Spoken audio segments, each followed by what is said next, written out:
టీంల మధ్య జరిగేటువంటి మ్యాచ్కి సంబంధించి ఎవరైతే క్రికెట్ అభిమానులు ఉప్పల్ స్టేడియంకి వస్తున్నారో వాళ్ళకి సంబంధించి ఒక ట్రాఫిక్ అడ్వైజరీని కూడా రాచకొండ ట్రాఫిక్ పోలీసు విభాగం నుంచి రిలీజ్ కావడం జరిగింది. ఇప్పటికే పలుమార్లు హెచ్సిఏ సిబ్బందితో దాంతోపాటు ట్రాఫిక్ పోలీసులు లా అండ్ ఆర్డర్ పోలీసుల సమన్వయంతో ఒక ఎక్సర్సైజ్ని కూడా చేయడం జరిగింది. ఎక్కడ ఎక్కువ శాతం వెహికల్ కంజెస్టెడ్గా ఉంటాయి, ఎక్కువ ట్రాఫిక్ ఆ ప్రాంతాల్లో ఎక్కడెక్కడ రద్దీగా ఉంటుంది, ఆ ప్రాంతాల్లో ఏ రకమైనటువంటి ప్రత్యామ్నాయ మార్గాలను చూపించాలి ఈ కమ్యూటర్స్కి అనేటువంటి విషయాలపైన కూడా ఒక ఎక్సర్సైజ్ని కూడా చేయడం జరిగింది. దాంతో భాగంగానే ప్రస్తుతానికైతే ఒక ట్రాఫిక్ అడ్వైజర్ని కూడా చేశారు. వాస్తవానికి కొన్ని ఏరియాస్ని ట్రాఫిక్ పోలీసులు అంచనా వేయడం జరిగింది.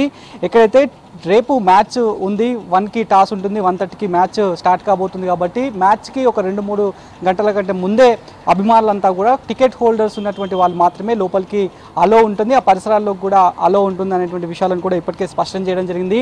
అడ్వైజ్ బట్టి చూస్తే, ట్రాఫిక్ అడ్వైజ్ బట్టి చూస్తే ఎక్కడెక్కడ ట్రాఫిక్ని అంటే ఎక్స్పెక్ట్ చేస్తున్నారనేటువంటి విషయాలపైన కూడా చూడవచ్చు. ఒకసారి Somajiguda, Greenland, Begumpet, Rasoolpura, CTO, SBI junction, ST John's rotary, Sangeet junction, Alugadda, Mettuguda junction, Tarnaka, Habsiguda, NGRI, దాంతోపాటు అంబర్పేట్ నుంచి వచ్చేటువంటి కావచ్చు, జెన్ప్యాక్ టు ఉప్పల్, దాంతోపాటు హబ్సిగూడ టు ఉప్పల్ రోడ్డు, ఈ పరిసర ప్రాంతాల్లో చాలా వరకు ట్రాఫిక్ ఇబ్బందిగా మారుతుంది. ఎందుకంటే చాలామంది కూడా వచ్చే అవకాశాలు ఉంటాయి. కొన్ని సందర్భాల్లో కూడా టికెట్ హోల్డర్సే కాకుండా చాలామంది పాసులు లేని వాళ్ళు కూడా చాలామంది వచ్చే ఛాన్సెస్ కూడా గత మ్యాచ్లకు బట్టి పోలీసులు అంచనా వేయడం జరిగింది. సో వాళ్ళ కోసం పూర్తి స్థాయిలో తనిఖీలు ఉంటాయి. దాంతోపాటు ఎక్కడ పార్కింగ్ వెసులుబాటు కల్పించాలనేటువంటి అంశాలపైన కూడా అఫీషియల్గా హెచ్సిఏ చెప్పిన దాన్ని బట్టి స్టేడియం లోపల మొత్తం 2 వీలర్స్, బైక్స్ కలుపుకొని 10,000 వాహనాలకు పైగా లోపల వెసులుబాటు కనిపించడం జరిగింది. దాంతోపాటు మ్యాచ్ జరిగే సందర్భంలో, ఏ మ్యాచ్ జరిగినా కూడా మ్యాచ్ జరిగే సందర్భంలో ఆ ఉప్పల్ పరిసర ప్రాంతాల్లో ఉన్నటువంటి ఓపెన్ ఏరియాస్ని హైర్ చేస్తూ ఉంటారు. దాంట్లో భాగంగానే ఈసారి కూడా హైర్ చేసుకోవడం జరిగింది. పాస్ హోల్డర్లకి ఏబిసిడి ఈ రకంగా పాసెస్ని కూడా అలాట్ చేయడం జరిగింది. కాబట్టి ఆ పాస్లో కూడా మెయిన్గా అందులో మెన్షన్ చేసి ఉంటుంది.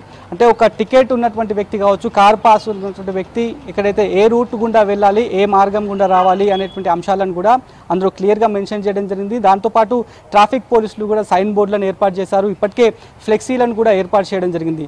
విఐపీలంతా కూడా అంటే 2 జట్లకు సంబంధించినటువంటి ఆటగాళ్ళ వెహికల్స్ కూడా గేట్ నెంబర్ 1 నుంచి అలో చేస్తారు. దాంతోపాటు హెచ్సిఏకి సంబంధించినటువంటి అఫీషియల్స్, విఐపీస్, వివివిఐపీస్, దాంతోపాటు కార్పొరేట్ బాక్స్ టికెట్స్ కలిగినటువంటి వాళ్ళందరినీ కూడా గేట్ నెంబర్ 1 నుంచి, మెయిన్ గేట్ నుంచి, ఎంట్రన్స్ నుంచి పంపిస్తారు. ఆ మెయిన్ గేట్ నుంచే దాదాపు అక్కడి ప్రాంతంలో అక్కడికి వచ్చేటువంటి వ్యక్తులకు 3,000కు పైగా వెహికల్స్ పార్క్ చేసుకునేలాగా వెసులుబాటు కల్పించారు. ఆ తర్వాత మొత్తం 12 గేట్లు స్టేడియంకి ఉన్నాయి. 12 గేట్ల దగ్గర కూడా ఇండివిజువల్గా హెచ్సిఏ సిబ్బంది ఉంటారు. దాంతోపాటు పేటీఎంకి సంబంధించినటువంటి official ticket partner Paytm insider సిబ్బంది కూడా, ప్రైవేట్ బౌన్సర్లు కూడా ఉంటారు. వాళ్ళంతా కూడా స్క్రూటినీ చేసిన తర్వాతనే లోపలికి అలో చేస్తారు. ఒకవేళ ఒక గేట్ నెంబర్ కాకుండా వేరే గేట్ నెంబర్కి వెళ్తే కనుక వాళ్ళని వెంబడి ఇక్కడికి పంపించేలాగా గైడ్ చేసే విధంగా కూడా అన్ని ఏర్పాట్లను కూడా ఇప్పటికే చేయడం జరిగింది అనేటువంటి విషయాలపైన కూడా ఇటు హెచ్సిఏ కూడా చెప్పడం జరిగింది. ఎందుకంటే గత అనుభవాల దృష్ట్యా జిమ్ఖానా గ్రౌండ్లో జరిగినటువంటి తొక్కిసలాట కావచ్చు, దాంతోపాటు ఆటగాళ్ళను చూడడానికి చాలామంది టికెట్స్ లేనటువంటి వాళ్ళు, పాసులు లేనటువంటి వాళ్ళంతా కూడా గ్రౌండ్ల చుట్టూ వస్తూ అసెంబుల్ కావద్దు, ఎవరు కూడా అన్నెసెసరీగా ఇటు రావద్దు, పాస్ హోల్డర్స్ మాత్రమే ఇక్కడికి రావాలనేటువంటి ఇన్స్ట్రక్షన్స్ కూడా సీరియస్గా క్లియర్గా పోలీసుల తరఫు నుంచి, at the same time HCA దగ్గర నుంచి ఉన్నటువంటి సందర్భంలోనే ప్రస్తుతానికైతే కేవలం టికెట్ ఉన్నటువంటి వాళ్ళకి మాత్రమే అలో ఉంటుంది.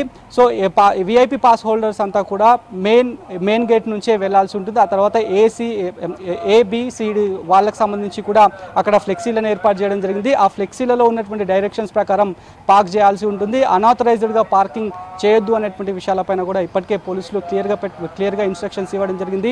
మ్యాచ్ 1:30 ఉన్న కారణంగా దాదాపు ఉదయం నుంచే స్టేడియంకి చాలామంది క్యూ కడతారు. కాబట్టి 8 గంటల నుంచే ఈ ట్రాఫిక్ ఆంక్షలు అమల్లో ఉన్నాయి. రేపు 18వ తారీఖు అర్ధరాత్రి వరకు కూడా ఈ ట్రాఫిక్ ఆంక్షలు ఉంటాయి. ఆ తర్వాత మోరోవర్ హెవీ వెహికల్స్ అంతా కూడా ఆ స్ట్రెచ్ నుంచి వెళ్తూ ఉంటాయి. ఉప్పల్ వరంగల్ రింగ్ రోడ్ కావచ్చు, దాంతోపాటు అంబర్పేట్ నుంచి వచ్చేటువంటి వెహికల్స్ కావచ్చు, హెవీ వెహికల్స్కి వేటికి కూడా అలో లేదు. 11 గంటల నుంచి ఉదయం 11 గంటల నుంచి అర్ధరాత్రి వరకు కూడా ఏ హెవీ వెహికల్ కూడా అటు నుంచి రావడానికి వీలు లేదు అనేటువంటి అంశాలను కూడా ట్రాఫిక్ పోలీసులు ఈ సందర్భంగా స్పష్టం చేయడం జరిగింది. ఒకవేళ రూల్స్ని బ్రేక్ చేసి వస్తే కనుక ఖచ్చితంగా చలానాలు విధించడం, దాంతోపాటు వాళ్ళపైన ఫైన్లు విధించే ప్రాసెస్ ఉంటుంది అనేటువంటి విషయాలను కూడా ట్రాఫిక్ పోలీసులు చెప్తున్నారు. పూర్తి స్థాయిలో కూడా రేపు జరిగేటువంటి మ్యాచ్కు మాత్రం పూర్తి ఏర్పాట్లు చేయడం జరిగింది. ఎవరికి కూడా ఎలాంటి ఇబ్బంది కాకుండా, ట్రాఫిక్ ఇబ్బంది కాకుండా ప్రత్యామ్నాయ మార్గాలను కూడా పోలీసులు సూచించడం జరిగింది. కాబట్టి ఆ వే గుండా వెళ్ళేటువంటి వాళ్ళంతా కూడా ఆల్టర్నేట్ వేస్ చూసుకోవాలనేటువంటి ఒక అడ్వైజర్ని కూడా ఈ సందర్భంగా ఇచ్చినటువంటి సిచ్యువేషన్ అయితే కనిపిస్తోంది. సూర్య, రైట్, థ్యాంక్ యూ షరీఫ్.